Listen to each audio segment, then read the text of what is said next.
Señal directa. Buenas tardes al auditorio de Canal 44. Un gusto estar nuevamente con ustedes. Cuando el entonces primer ministro de la Federación Rusa,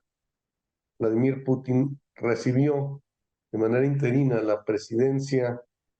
de Rusia, precisamente por la incapacidad que ya sentía para enfrentar los terribles problemas que estaba viviendo Rusia con el modelo neoliberal impuesto de una manera brutal por el gobierno de Yeltsin. El mismo Yeltsin decide retirarse y dejar en manos de su primer ministro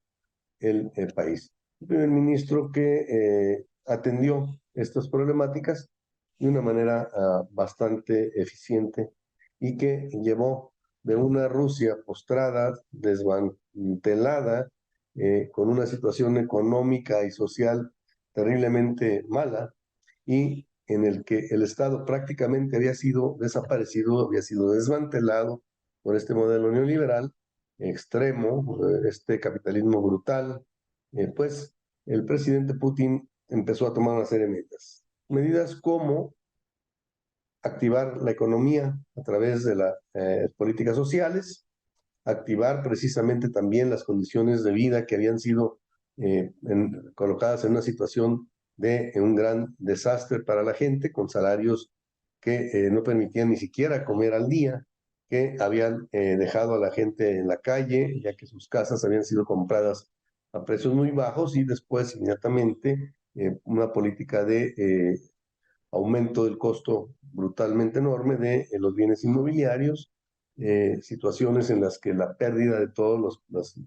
políticas sociales, de las pensiones, de los salarios, etcétera, pues se manifestaba en una situación que terminó precisamente llevando a Rusia a tener una gran cantidad de muertos por hambre, de muertos por represión, de muertos por suicidios, precisamente por estas políticas aplicadas desde el capitalismo supuestamente moderno, que vino precisamente a desmantelar todas las conquistas que tenían los soviéticos. Bueno, ¿qué hizo Putin? Putin, como dije, empezó a activar la política social, a subir rápidamente salarios, pensiones, a expropiar a los grandes oligarcas que eran de alguna manera los propietarios de lo que quedaba de Estado, y a perseguir y acabar con la mafia rusa, la mafia más peligrosa en ese momento en el mundo, que prácticamente la desmanteló, sus miembros, sus dirigentes en la cárcel, muertos, o podríamos decir casi en el exilio, es decir, obligados a salirse de Rusia. Y bueno, ahí siguen todavía actuando en Europa, pero fuera de Rusia, ¿no? Y por otro lado, el terrorismo también heredado el gobierno de Yeltsin, con una guerra civil que tuvo que resolver en el caso de Chechenia, y que muestra precisamente esta política de cero tolerancia ante el terrorismo, ante el crimen, pero también con una posibilidad de negociación, una puerta trasera, llamémosle así, para llegar a acuerdos y de esta manera terminar con cualquier cuestión que pudiera obstaculizar la paz. De esta manera, el caso más notorio pues es el de Chechenia, donde el grupo más moderado de los independentistas, muy vinculados a actividades terroristas, pactó con el gobierno de Putin, y hoy el hijo del dirigente, que fue asesinado por los propios fundamentalistas por considerarlo un traidor,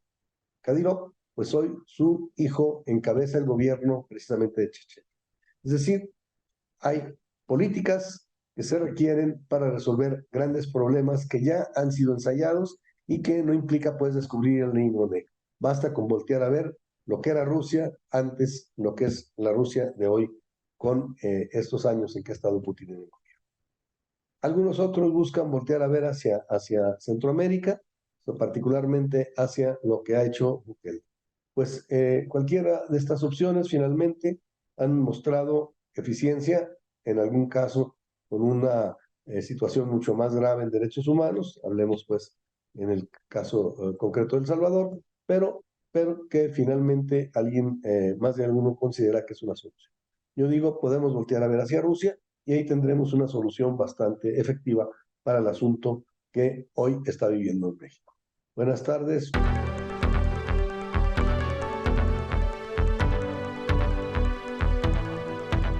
Señal Directa